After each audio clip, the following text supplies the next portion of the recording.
Hello everyone and welcome to Organic Matters, the podcast brought to you by the Irish Organic Association.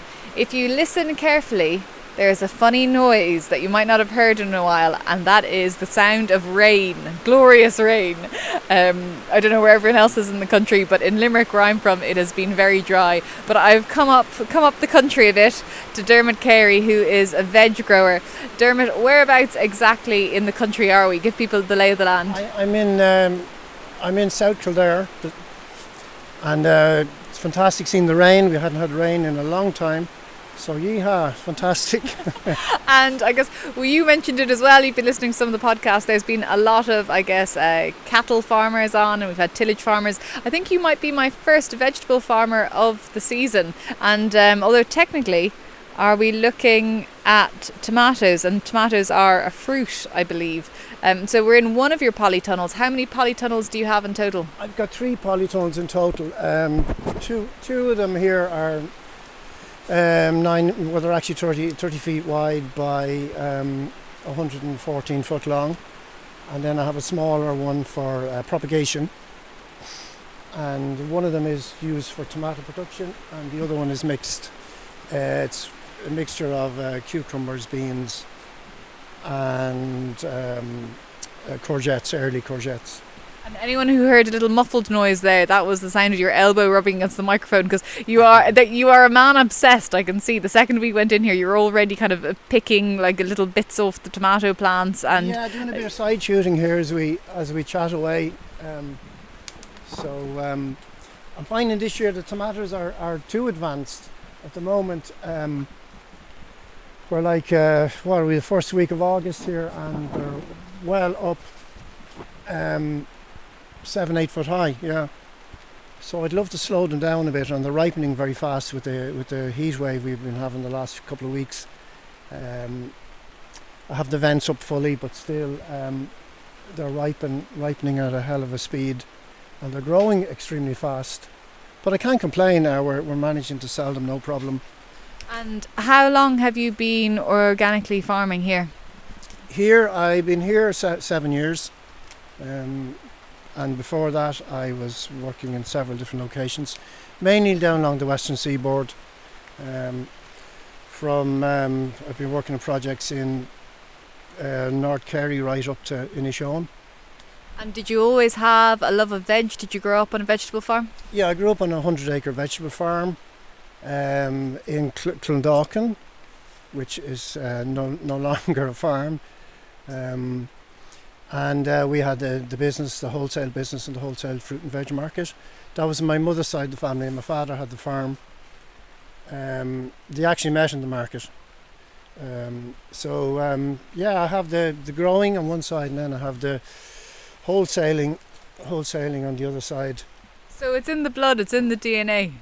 Yeah, that's correct. That's correct. But the crops have changed. The crops have changed quite a bit from what my parents were growing and wholesaling. As you can see here, we have tomatoes. We never grew tomatoes, and we have padron peppers and beans and all kinds of unusual crops. And what kind of, I'm looking at these tomatoes here, and I'm going to try one. I'm going to bend, if that's okay. You can get a really ripe one, yeah? Okay. That one there. Get that down there? Okay, 1 second. Yeah. And what kind of tomato varieties do you favour? Have you changed over the years? I've narrowed it down to maybe 3 varieties, 4 varieties, because I know when you're starting out and you're growing tomatoes and you're starting out and you're excited and... Can I just say that's delicious? There's nothing like a fresh tomato. Nice, there is nothing like a tomato off a vine, yeah. You're trying a lot of different varieties, and I used to get carried away with the colour catalogues, and before you'd know it, you'd be growing 25, 30 different varieties. Yeah. But I find then when you're selling them at the farmer's market, then it's a bit like you get the customers coming and say, them tomatoes I had were fantastic last week, could I have the same again? You say, no, I'm sold out of them, I have these other variety. So I think it's important, if you do get a good variety that ticks a lot of boxes, is to grow a decent quantity of them and grow them consistently, and you have a good supply for your customers then. Are you going to restaurants as well as farmers markets? Yeah, I sell at I do farmers markets, I do restaurants, I do independent, I do a couple of independent artisan type food shops or food stores, and do a small little bit of wholesaling. I'm on 9-10 acres here, 9 acres of veg. I'm not really big enough to do serious wholesaling. I'd love to be out just driving my tractor and just doing my growing, but that may be possible if it was on 15 acres or more. And is this rented or owned land? This is my own land here, yeah. So I'm not forced to do it. I enjoy doing it. So I'm the seller as well as the grower. So I sell mainly direct to either restaurants or the general public at farmers markets. I do a few shops as well, and I do a small bit to a wholesaler. Mainly winter squash and artichokes, or if I have a surplus of veg. I was going to ask as well, like we obviously tomatoes in season at the minute, but do you have veg coming along all year round to keep cash flow coming in? Yeah, all year round. I have I have produce that I'm selling, and in the winter time it's great having the winter squash. I actually have a room where I store them basically at room temperature over the winter, and I keep selling a few every week. So that's useful. And then in the spring, then we have the tunnels here, so we're selling from the tunnels. So that's so keeping it going all year round. But I don't grow very much traditional Irish veg, because the demand, I find that there's not much demand for traditional Irish veg, which is daft altogether. And what would be traditional Irish veg in your mind? In my mind, I don't do Swede turnips. I'm more or less given up on cauliflowers. Really? I grow very little cabbage. You're naming all my favourite veg there. Yeah, I love a Swede. Mashed Swede. Mashed Swede with pepper and plenty of butter, yeah. I don't do a lot of potatoes anymore. I don't do... I do very little cabbage. I do a little bit of winter cabbage, a bit of winter Savoy, but very little. So what do Irish people want to eat now? Well, a lot of Irish people, they don't really care where the food is coming from, as far as I can see, and maybe a small percentage of people do. Maybe 1% of people I find want to know where the food comes from. The majority, well, I don't know. Like myself is going with customer demand. I just go with customer demand, and supermarkets are going with customer demand. So people obviously want peppers. They must care a bit about the organic side if you're doing it organically, though. Oh, they do. Yeah. No, I've no problem selling my produce. I'm noticing people will probably notice you're dipping in and out of the microphone, and that's because you're still picking up offshoots. You can't stop help us. But I'm wondering, is it people are often put off veg farming because they find it very labour intensive? Is it very labour intensive? It is quite labour intensive. That's true. Do you have help on the farm? I have help. I get fantastic student there who's been trained in Kildare College. So, and I get students from horticulture colleges in France as well, and so it's great having the help. I remember visiting Jim Cronin, who does veg down in County Clare, and he was able to show me, say, a row of cabbages, for example, and tell me how much money he was making from that row of cabbages, or how much he expected to turn over. I mean, are you able to look at kind of a crop like that and able to kind of estimate kind of roughly how much you're hoping to get from it? Well, I'm looking at more the business side of it, because I think that's where the shortfall is. Possibly there could be more training in the business side of vegetable farming rather than the growing. Yeah. Well, we all knew training in the growing, but in the business side of it, I'm looking at that more and more, because it's basically at the end of the day you're running a small business, and the margins are quite tight, and expenses are quite high each year, so you need to have your volumes quite high to counteract that. Do you have an idea of how many kg or how many tons of tomatoes you would need for like a good year, kind of? I have that. We had a very good year last year. We didn't do any irrigation, as you can see out in the field there. The sprinklers are going. The rain has stopped. What happened? That rain shower. We might take a step outside, and we'll have a little look and see what's going on outside. But give us an idea. So what's a good year in terms of kg of tomato or tons of tomatoes? Year last year, because the weather was fantastic.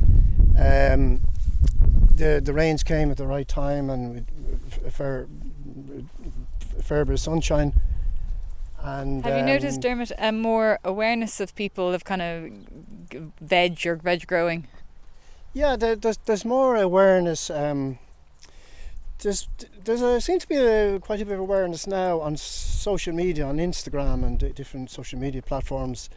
Different people making the general public aware of where certain crops are coming from.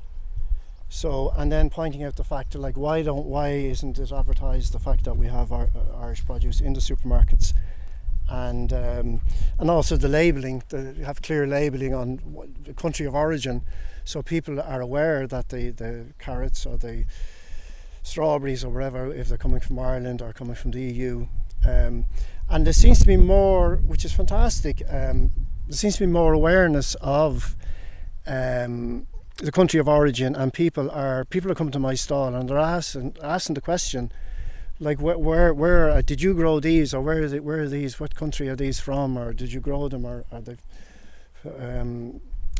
because people are confused and bamboozled when they go into the supermarket, they don't know if the carrots are from Spain or they're from Ireland. That is a positive. That is definitely a positive. There seems to be a shift in people's mindset in the likes of food labelling, and looking to see exactly where the produce is coming from. And I get people coming and they are asking that question. So maybe possibly out of 2% of people, the general public that buy organic, 1% of people that come to my stall are asking, they do care, they do ask the question, they seem to care where their food is coming from. Maybe some people, if it's too familiar almost, they something is too familiar almost, they want something a bit unusual, but maybe people that come and buy at farmers markets, they want something a little bit different, They want something a little bit different. They don't want something that's familiar or can be got maybe in the regular supermarket or greengrocer. They want something a little bit unusual, something a little bit different. And they usually just come, generally they don't come with a shopping list, so they just come and see what looks nice. And so having said that, there is some positivity there at the moment and going forward, that people are asking the questions and they're not just picking up the pepper or the tomato, and they're asking, like, is it Irish, is it grown here, or which country of origin, and that's down to a lot of influence, food influencer, or what do you call on social media, like the likes of Instagram. They are going in. Sophie Morris or Kenneth from Green Earth Organics? Yeah, different people like that are going in and they're asking the question. So I suppose that appears to be good for Irish growers. Yeah. It appears to be a positive for Irish growers. So tell me what I'm looking at out here. Here we have a nice patch of rhubarb. Yeah. Now we have the leeks. Yeah. We have the leeks in. I'm surprised how well they took. They were planted during the heat wave, during the drought. Yeah. But they took extremely well. They haven't bolted or anything. They've done very well. No, they've done quite well. And over here we have. You've got Genevieve there. She's still working away. Hello, Genevieve. How are you? Oh, you've met? Well, I haven't met Genevieve. You mentioned her name though. Right. You're studying in Kildalton, are you? I just finished up, yeah. You just finished up. We're doing a podcast for the Organic Association.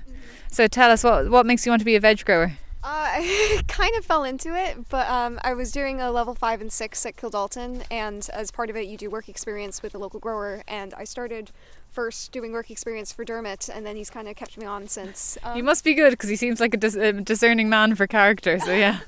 I hope that's a good sign, but She's fantastic, yeah. She's But really, really interested in it. So that's I mainly do the farmers market down in Naas every Saturday since November, and that's been going great. And I've been really enjoying it down there. And do you like the organic side of veg? Did you learn a lot about that in Kildalton?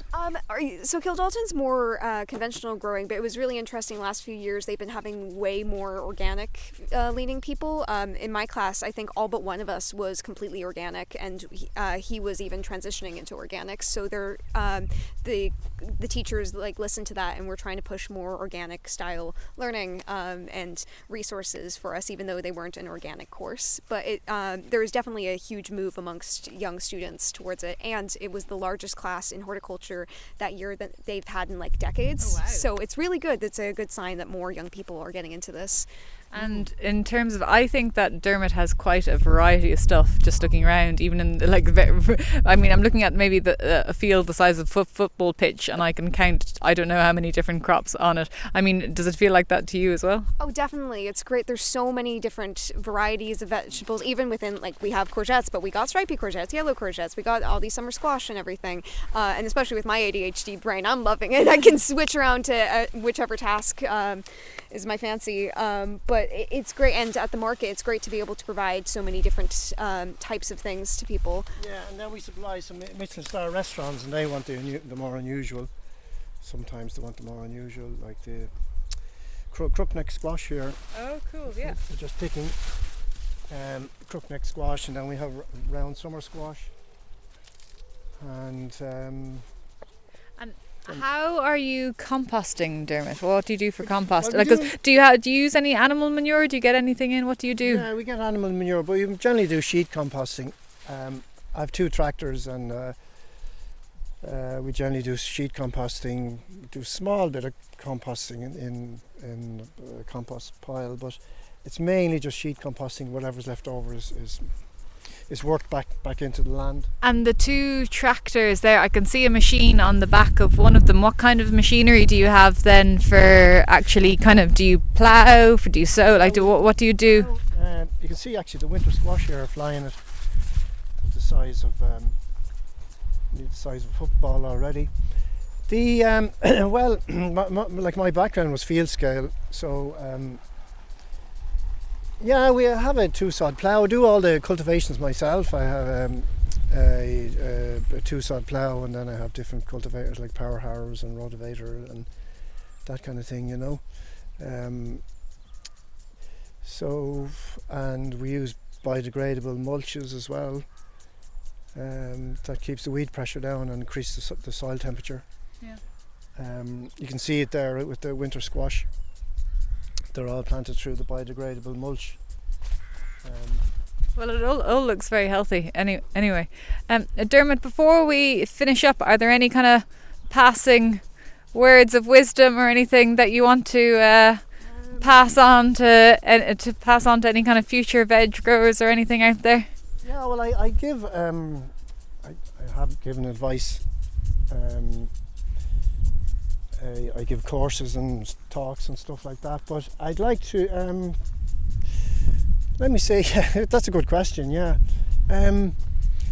I think you'd want to look at the business side of what you're doing, really kind of nail that, or spend possibly like even my bookkeeper says we need to spend a day a week actually working on the business itself.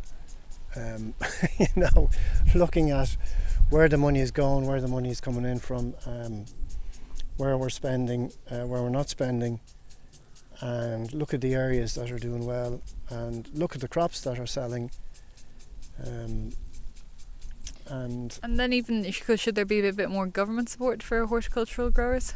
Because I know there was a bit of I don't want to say fuss. That's too light a word, but a bit of concern when there was a storm and a lot of polytunnels were blown down and things like that happened.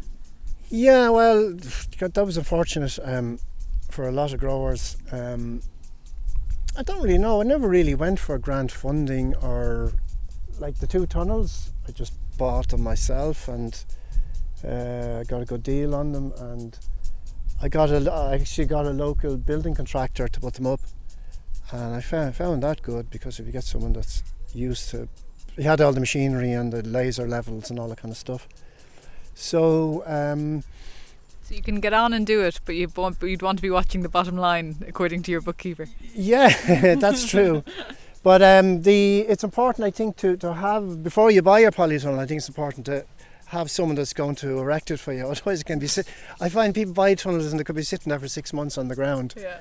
And even when I got these tunnels several people called up and they just looked at them. Well, they thought they'd do them as a nixer on weekends or that, and they've seen the size of them. It's like 3 weeks' work for 2 or 3 people. So, but when you're on that kind of a scale of a polytunnel, you kind of would need to be looking towards a building contractor, because they're used to building things and they have the equipment and the diggers and all of that. But let me see, what advice could I give? God, where would I start with that one, I wonder?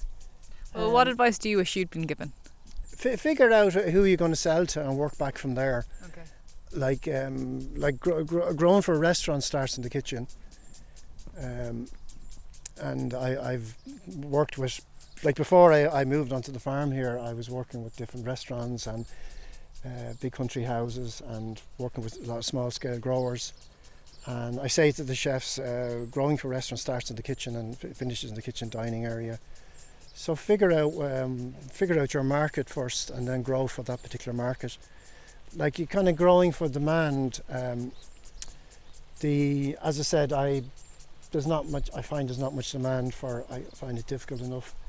The likes of swede, turnips, cabbage, a lot traditional Irish veg, and possibly that's maybe a reason why conventional vegetable growers are finding it tough, because maybe a lot of people are looking towards imports. They're looking towards maybe Spanish red peppers, or maybe I think if we had more pride in the past, I feel we used to have more pride in potatoes, the different varieties of potatoes, and who grew them and from what field and all of that. But I think that's waning a bit now. It's not. We don't have the same, like other cultures. The way they such pride in their tomatoes, in their produce, very regional. Different areas, different varieties. I think maybe a lot of people are bamboozled with the variety that's imported into Ireland. Like sometimes if I travel to Croatia or Germany or whatever, and I'm eating sauerkraut with sausage or something, and say, well, what's the story with this? And says, the response is, well, that's what we eat here during the winter time. But in Ireland, we don't really have that so much anymore. We've lost the seasonality, haven't we? Well, I kind of feel, well, not everyone, but I feel in a way it's not, and maybe there's several factors. There's several factors for that. It's kind of lifestyle. I suppose lifestyle convenience is one. So I'm just growing for market demand, and that's what supermarkets are doing. Supermarkets are they're actually going with market demand. So, like whatever the consumer wants, they get them. So if the consumer say, why are we importing so much veg? Why are we, whatever it is, 70, 80, 90% of veg is imported. It's just, well, they're just going with consumer demand. So consumers, any consumers listening, come to Dermot's stall. Yeah, come to my stall. And demand his veg. Dermot, thank you very much. You can have the best of both worlds if you come to my stall. Like you can have the Irish grown, tomato. Yeah, exactly, and it's a very tasty tomato as well. There you go. Dermot, thank you very much for that, and for everyone listening, he will be there. Naas Farmers Market. That's where he'll be. Naas Farmers Market. But for everyone listening, thank you very much for tuning in to Organic Matters, the podcast brought to you by the Irish Organic Association. For more on organics, you can go to www.irishorganicassociation.ie. And this is just one of many podcasts that you can find on SoundCloud or whatever podcast provider you listen to. But for me, Hannah Quinn Mulligan, thank you very much for tuning in.